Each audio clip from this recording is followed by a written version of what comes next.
ሰላም ጤና ይስጥልኝ የቻናሌ ቤተሰቦች እንደምን አላችሁ? ዛሬ ሁላችንም ልናውቀው የሚገባ በጣም አስፈላጊ በሆነ ጉዳይ ላይ ልናወራ መጥቻለሁ።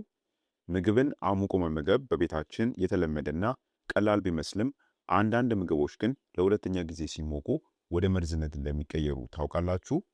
አዎ፣ ጤናማ ናቸው ብለን የምንመገባቸው ምግቦች ሳይቀር አቀማመጣቸው ወይም ደግሞ ማሞቂያ ዘዴያችን ካልተስተካከለ ለከባድ የምግብ መመረዝና ለረጅም ጊዜም የጤና እክሎች ሊዳርጉን ይችላሉ።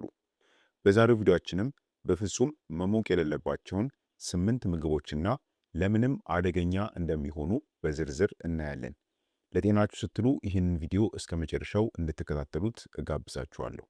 ከዛ በፊት ግን የምሰራቸው አስተማሪ የጤና ቪዲዮዎች ላይክ ያንሳችኋልና ይህን ቪዲዮ ስትጀምሩ ላይክ በማድረግ ጀምሩት። መልካም ቆይታ ይሁንላችሁ። አንደኛውና በቅድሚያው በፍጹም ማሞቅ የሌለብን ምግብ ስፒናችና አረንጓዴ አትክልቶችን ነው። በመጀመሪያ ዝርዝራችን ለምናገኘው እንደ ስፒናች፣ ቆስጣ እንዲሁም ደግሞ ጥቅል ጎመን ያሉ አረንጓዴ አትክልቶችን ነው። እነዚህ አትክልቶች በተፈጥሯቸው ናይትሬት የተባለ ንጥረ ነገር በከፍተኛ መጠን ይዛሉ።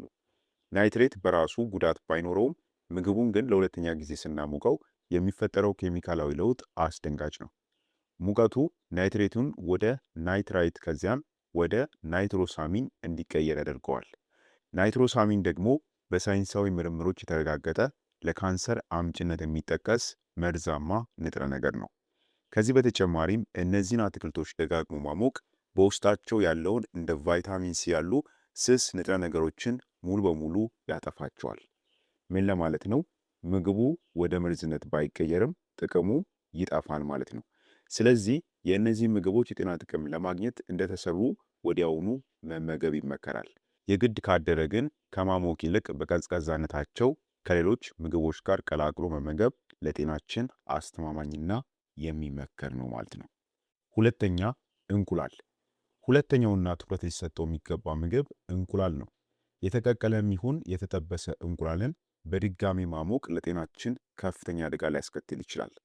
እንቁላል እጅግ ከፍተኛ የፕሮቲን ይዘት ያለው ምግብ ሲሆን ይህም ፕሮቲን ለከፍተኛ ሙቀት ደጋግሞ ሲጋለጥ አወቃቀሩን ወይም ደግሞ ሞለኪውላር ስትራክቸሩን ይለውጣል።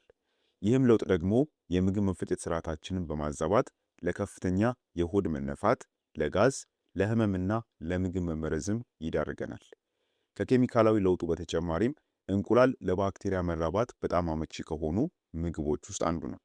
በተለይ የተቀቀለ እንቁላልን አሙቆ መመገብ የውስጠኛው ክፍል ሙቀት ባክቴሪያዎችን ለመግደል በቂ ካልሆነ ለከባድ ህመም ሊዳርግ ይችላል። ምን ለማለት ነው? የምታሞቁበት ሙቀት ማለት ነው በቂ ካልሆነ ለባክቴሪያዎች የሚዳርግ ይሆናል ማለት ነው። ስለዚህ እንቁላልን ልክ እንደተሰራ ትኩስነቱን ሳይለቅ መመገብ ብልህነት ነው። ለሁለተኛ ጊዜ ከማሞቅ ይልቅ በቀዝቃዛነቱ በሳንድዊች ወይም ደግሞ በሰላጣ መልክ መጠቀምም ጤናችሁን ለመጠበቅ ይረዳችኋል። ሶስተኛ፣ መሞቅ የሌለበት ምግብ ሩዝ። በሶስተኛ ደረጃ የምናገኘው በብዙዎቻችን ማዕድ የማይጠፋውን ሩዝ ነው። የሩዝ አደጋ የሚጀምረው ከማሞቁ ሂደት ይልቅ ከአቀማመጡ ላይ ነው። ጥሬ ሩዝ በውስጡ ባሲለስ ሴሪየስ የሚባል የባክቴሪያ ስፖሮችን ሊይዝ ይችላል። ሩዙ ተቀቅሎ በክፍል ሙቀት ውስጥ ረዘም ላለ ጊዜ ሲቀመጥ ደግሞ እነዚህ ስፖሮች ወደ ባክቴሪያነት በመቀየር መርዛማ ዝቃጭን ማምረት ይጀምራሉ። ትልቁ ችግር እዚህ ጋር ነው። ሩዙን መልሰን ስናሞቀው ባክቴሪያዎቹ ሊሞቱ ቢችሉም ያመረቱት መርዛማ ንጥረ ነገር ግን በሙቀቱ አይጠፋም። ይህ መርዝ ደግሞ ለከባድ ትውከትና ተቅማጥ የሚዳርግ ነው። ስለዚህ ሩዝ እንደተቀቀለ ወዲያውኑ መበላት አለበት። ካልሆነ ግን በሰዓታት ውስጥ ቅዝቃዜው ሳይጠፋ ፍሪጅ ውስጥ መቀመጥ ይኖርበታል። ፍሪጅ ውስጥ የቆየን ሩዝ ስናሞቅ ደግሞ እስከ ውስጠኛው ክፍል ድረስ በሚገባ መንተክተኩን ማረጋገጥ ይኖርብናል እንጂ ለብ ባለ ሙቀት ብቻ ማሞቅ አደጋውን ይበልጥ ያባብሰዋል ማለት ነው። ካሞቃችሁ አይቀር በደንብ እሳት ኖሮት መሞቅ ይኖርበታል ለማለት ነው እንጂ ለብ ብሎ የሚሞቅ ከሆነ ይህ አደጋውን የሚያባብስ ይሆናል ማለት ነው። አራተኛ፣ የዶሮ ስጋ። አራተኛውና ትልቅ ጥንቃቄ የሚፈልገው ምግብ የዶሮ ስጋ ነው። ዶሮ ከፍተኛ የፕሮቲን መጠን ካላቸው ምግቦች ተርታ ይመደባል። ነገር ግን የበሰለ ዶሮ ስጋ አቀዝቅዞ መልሶ ማሞቅ በውስጡ ያለውን ፕሮቲን እንዲሰባበርና እንዲሁም ደግሞ አወቃቀሩም እንዲቀየር ያደርገዋል።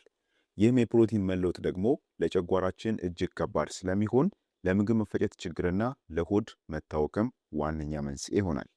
በተጨማሪም የዶሮ ስጋ ለሳልሞኔላ ባክቴሪያ መራባት በጣም ምቹ ነው። የቀዘቀዘን ዶሮ በማይክሮዌቭ ወይም ደግሞ ለብ ባለ ሙቀት ብቻ ማሞቅ በውስጡ ያሉ ባክቴሪያዎችን ሙሉ በሙሉ አይገላቸውም። ስለዚህ የዶሮ ስጋን መልሶ መሞቅ ካለባችሁ እንደተሰራበት ወቅት ከፍተኛ ሙቀት ማግኘቱንና ውስጡ ድረስ በሚገባ መብሰሉን ማረጋገጥ አለባችሁ። ከተቻለ ግን እንደተሰራ ወዲያውኑ መመገብ የሚመከር ነው ማለት ነው።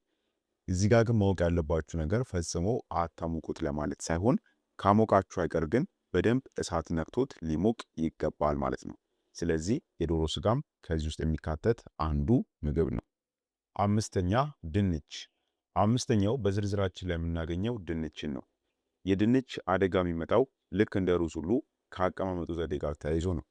ድንች ተቀቅሎ ወይም ደግሞ ተጠብሶ በክፍል ሙቀት ውስጥ እንዲቀዘቅዝ ከተተወ ክሎሮስትሪዲየም ቦቱሊየም የተባለ አደገኛ ባክቴሪያ እንዲራባበት ምቹ ሁኔታን ይፈጥራል። ይህም ባክቴሪያ በተለይ ድንች አየር በማያገኝበት ሁኔታ ለምሳሌ በፎይል ተጠቅልሎ ከቆየ በከፍተኛ ፍጥነት ይራባል። ትልቁ አደጋ ድንቹን መልሰን ስናሞቀው በውስጡ የተፈጠረውን ባክቴሪያ ሁልጊዜ ማጥፋት አለመቻሉ ነው። ይህም ደግሞ ለከባድ የምግብ መመረዝ ሊዳርግ ይችላል። በተጨማሪም ድንች ውስጥ ያለው ስታርች ደጋግሞ ሲሞቅ ወደ ስኳርነት የመቀየር ባህሪ ስላለውም የምግቡን የጤና ፋይዳ የሚቀንስ ነው።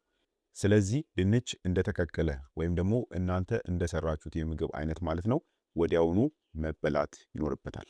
ስድስተኛ እንጉዳይ። ስድስተኛው ትኩረት ሊሰጠው የሚገባው ምግብ እንጉዳይ ነው። እንጉዳይ በተፈጥሮ እጅግ ስስ የሆኑ ፕሮቲኖችንና ኤንዛይሞች ስብስብ ነው። እነዚህ ንጥረ ነገሮች ለባክቴሪያና ለሙቀት በጣም ስሜታዊ ስለሆኑ ልክ እንደተቆራረጡ ወይም ደግሞ እንደተሰሩ ወዲያውኑ መበላሸት ይጀምራሉ። እንጉዳይን በድጋሚ ማሞቅም በውስጡ ያሉትን ጠቃሚ ፕሮቲኖች እንዲሰባበሩ ስለሚያደርግ ለከባድ የጨጓራ ህመምና ለልብ ምት መዛባት ጭምር መንስኤ ሊሆን ይችላል። በተጨማሪም እንጉዳይ ከፍተኛ የውሃ መጠን ስላለውም ለባክቴሪያ መራባት በጣም አመቺ ነው። በአንድ ወቅት በስህተት የሞቀ እንጉዳይ ከተመገባችሁ በኋላ ለሆድ መታወክ ከተጋለጣችሁ ምክንያቱ ይህ የፕሮቲን መለወጥ ነው። ስለዚህ እንጉዳይን ሁልጊዜም ትኩስነቱን ሳይለቅ መመገብ የሚመረጥ ነው ማለት ነው። ሰባተኛው በዝርዝራችን ላይ የሚገኘው ምግብ ቀይ ስር ነው። ቀይ ስር በውስጡ በርካታ ቫይታሚኖችንና ማዕድናትን የያዘ ቢሆንም ልክ እንደ ስፒናችና ሴለሪ ያሉ ከፍተኛ የሆነ የናይትሬት ይዘት ካላቸው ምግቦች ውስጥ አንዱ ነው። ይህም አትክልት በድጋሚ በሙቀት አማካኝነት ሲሞቅ በውስጡ ያለው ናይትሬት ተሰባብሮ ወደ ናይትራይት ይቀየራል። ይህም ሂደት ምግቡን መርዛማ ሊያደርገው ይችላል።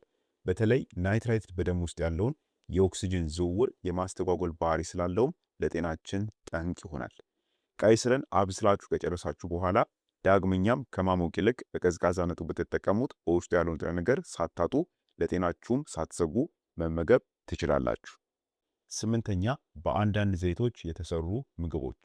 ስምንተኛውና ብዙ ጊዜ ትኩረት የማይሰጠው ነጥብ እንደ ተልባ ዘይት፣ የወይራ ዘይት፣ የዋልነት ወይም ደግሞ የዱባ ዘር ዘይቶችን የያዙ ምግቦችን ማሞቅ ነው። እነዚህ ዘይቶች ኮልድ ፕረስድ ወይም ደግሞ በዝቅተኛ ሙቀት የተዘጋጁ ስለሆኑ ለጤናችን እጅግ ጠቃሚ የሆኑ ኦሜጋ 3 እና ሌሎች ንጥረ ነገሮችን ይይዛሉ። ነገር ግን እነዚህን ዘይቶች የያዙ ምግቦችን ደጋግመን ስናሞቃቸው ዘይቱ ኦክሲዳይዝድ ይሆናል።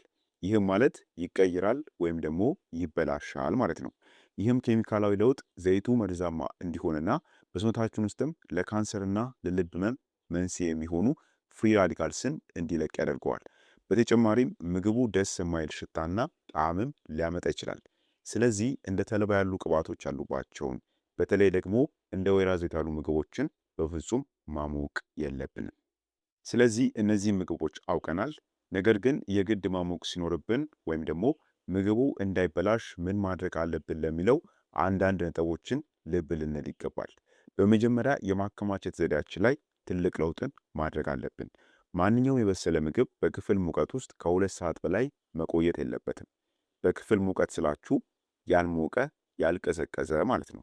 ምክንያቱም ባክቴሪያዎች በፍጥነት የሚራቡት በዚህ የሙቀት ክልል ውስጥ ስለሆነ ምግቡ እንደቀዘቀዘ ሳይቆይ ፍሪጅ ውስጥ መግባት ይኖርበታል። ይህን ስናደርግ ደግሞ ምግቡ አየር በማያስገባ ዕቃ መሸፈን ባክቴሪያዎቹ እንዳይገቡ ይከላከላል ማለት ነው። ሁለተኛው ነጥብ ደግሞ የማሞቂያ ዘዴያችን ነው። ምግቡን ስናሞቅ ለብ ባለ ሙቀት ብቻ ሳይሆን እስከ ውስጠኛው ክፍል ድረስ በሚገባ መሞቁን ቢያንስ ማለት ነው 75 ዲግሪ ሴልሺየስ ድረስ ማሞቅ እንዳለብን ማረጋገጥ አለብን። ይህም ሙቀት አብዛኞቹን ባክቴሪያዎች ለመግደል ይረዳል። እንዲሁም ደግሞ አንድ ምግብ ደጋግሞ ማሞቅ ንጥረ ነገሩን ስለሚያጠፋውና ለብክለትም ስለሚያጋልጠው የምንመገበውን ያህል ብቻ ቀንሰን ማሞቅና የቀረውን ደግሞ በፍሪጅ ውስጥ መተው ይኖርብናል ማለት ነው። በማይክሮዌቭ ውስጥ ስናሞቀው ደግሞ ሙቀቱ በሁለት አቅጣጫ እንዲሰራጭ ምግቡን እያገላበጥን ማሞቅ ይኖርብናል ማለት ነው። ስለዚህ በፍጹም አታሙቁ ለማለት ሳይሆን የምታሙቁበትን መንገድ እንዲሁም ደግሞ እንዴትስ ምግብን ማስቀመጥ አለባቸው የሚለውንም እነዚህን ወሳኝ ነጥቦችም ማወቅ ያስፈልጋል ማለት ነው። ስለሆነም ዛሬ ያየናቸው 8 ምግቦች ለጤናችን ጠቃሚ ቢሆኑም አጠቃቀማችን ግን ካልተስተካከለ የተገላቢጦሽ ጠንቅ ይሆኑብናል። ጤናማ የአመጋገብ ልምድ ማለት ትክክለኛውን ምግብ መምረጥ ብቻ ሳይሆን ምግቡን በምን መልኩ አዘጋጅተን እንደምንመገበውም ጭምር ማወቅ ነው። ለዛሬም የነበረን የጤና መረጃ ይህን ይመስል ነበር። ቪዲዮ ከተመቻችሁ ለወዳጅ ዘመዶቻችሁ እንዲደርስ ሼር ማድረጋችሁን አትርሱ። ላይክም አድርጉት። ለጤናችሁ የሚሆኑ ተጨማሪ የጤና ትምህርቶችን ማግኘት ከፈለጋችሁ ቻናሉን ሰብስክራይብ ማድረጋችሁን አትዘንጉ። ለዛሬ በዚያ በቃው። በቀጣይ በሌላ አስተማሪ በሆነ የጤና ትምህርት የምንገናኝ ይሆናል። እስከዛው በጤና ቆዩልኝ። ቸር ሰንብቱ።